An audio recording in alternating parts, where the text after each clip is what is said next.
Now, sadly, we have more stories to report on police using excessive force across the country today.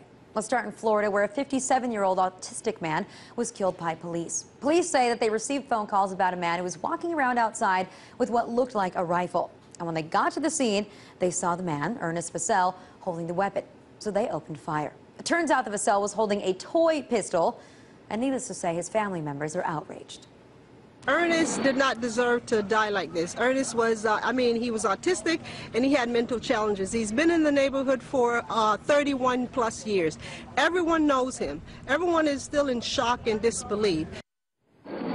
Now, look, I understand that a toy pistol can be mistaken for a real one, but there have to be some sort of changes when it comes to police officers handling people with mental disabilities. The first instinct cannot always be and should not always be to shoot to kill. It's insanity.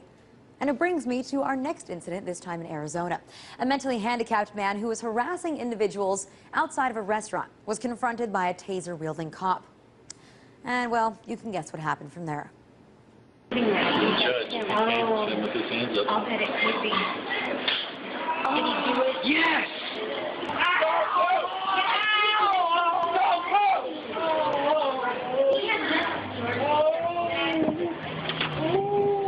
That young man has mental issues. He's mentally retarded, sir.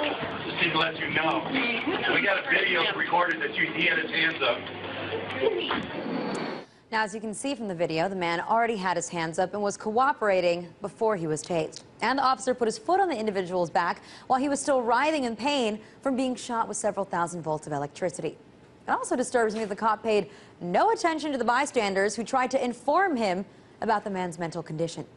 But I can't really say I'm surprised. Stories like this continue to pop up on the web as more and more people are able to show video proof of police misconduct. And what's worse, more of these instances also involve individuals with mental disabilities.